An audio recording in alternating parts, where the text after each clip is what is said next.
Support for Radio Friends comes from Columbia Healthy Smiles, the dental office of husband and wife team Dr. Batson and Dr. Abe, offering comprehensive and customized care to patients of all ages. Learn more by calling 573-721-9039 or online at www.columbiahealthysmiles.com.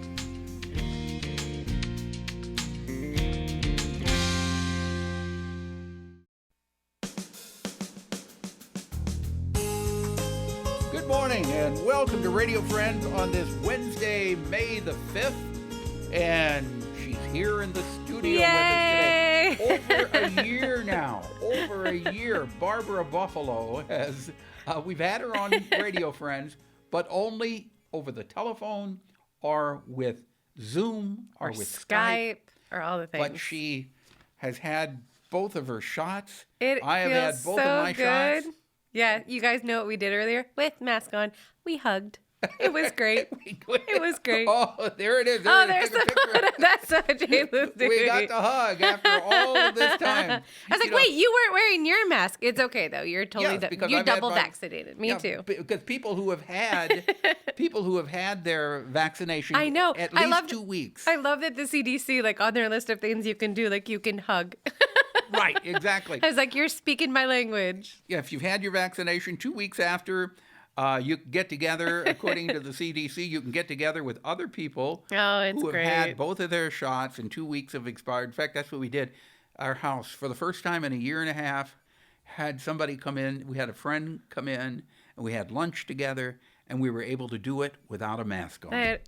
I'm so, yay, science. Yeah, it feels so liberating, and I just hope that people who are on the fence there about getting the shot, that you really will consider doing it, because it's not only for your own good, but for all of Yeah, and it's funny, like it's kind of similar to what I talk about with like saving energy or saving different things. Like it's not just for you. Like, yeah, it's good for you, right? Save money, be more comfortable, but also you're really doing it for your community and for the world. Right, like wearing the mask. The mask. Come on, that's not a political thing. Yeah. Wear the mask. You're even though you've been vaccinated, you might be around other people who have not been vaccinated, and you could be carrying a touch of that virus and not making you sick because you've had the shot. But you Who give it to knew somebody when else. I was coming on this day that I would just be talking about masks and COVID? Paul, let's get past COVID. Right, okay. Let's talk about me. Now we're going to talk about Let's talk about me. About conservation, okay? Yeah, well, so we have been trying to do kind of like theme months every month.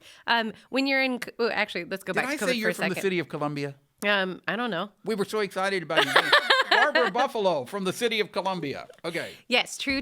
So with the Sustainability Office, and one of the things that our office does is like try to think about themes for each month. And our theme for this month is transportation. And so one of the things that, we always talk about are, I'm always talking about greenhouse gas emissions and like how to reduce them.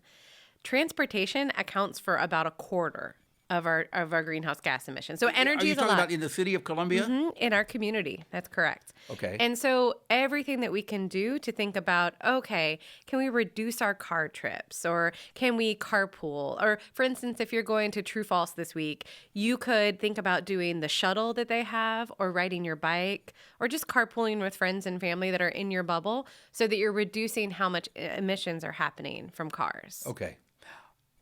What about public transportation? I didn't realize the buses are free. The buses are free. Yes. You told me that. I didn't realize it. Yeah, so we started doing free bus rides last year during the pandemic. And we were able to, with some federal funding, to continue doing free bus rides. And I think one of the things that I really like about our bus system is that you can schedule your time around from it, right? You can wait for it. You can plan. The other thing I really like about riding the bus is that I don't have to pay attention. Like you can just get on the bus. I can be reading a book. I can be reading emails on my phone. I can just be looking out the window. But, when you're driving somewhere, like you're not supposed to do any of those things. Right. So our buses are free. We encourage people to ride them. And then what that does is that shows that there is also support for a transit system because some people do rely on it. They don't have the luxury or the privilege of having an automobile or living close enough to like their work or their doctor's office. So they rely on our public transit system. So what's the ridership percentage on the city bus So system? it definitely has declined in the last couple of years. Because we were seeing a decline in people riding the bus, we actually had to cut some of our hours of operation and some of our routes. And so that's actually what you can do by riding the bus, like doing a ride every week, every day, whatever it is that you can do. You're helping show support for that for the people that do really rely on it. Right. Yeah. And that is important because Yeah.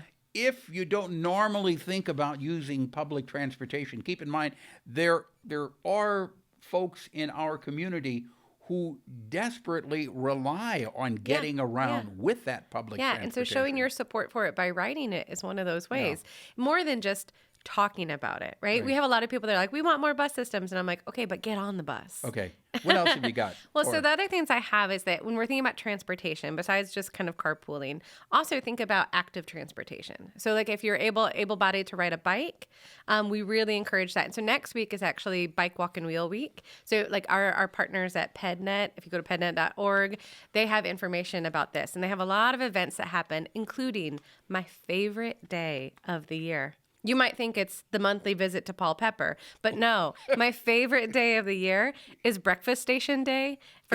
Breakfast Station Day. Breakfast Station It's the Day. Friday of Bike, Walk, and Wheel Week, and they have breakfast stations set up all around town, and you're encouraged to ride your bike by, and get like a granola bar or like a yogurt parfait to go, get some coffee to go, and it is my goal in life to hit all of the breakfast stations. And where are these breakfast stations? Oh, all over the place. Sometimes they're at like the Forum Trailhead on the MKT. Oh, so they're not just downtown. Oh, no. They're all over. So 2 years ago, I managed to hit 3.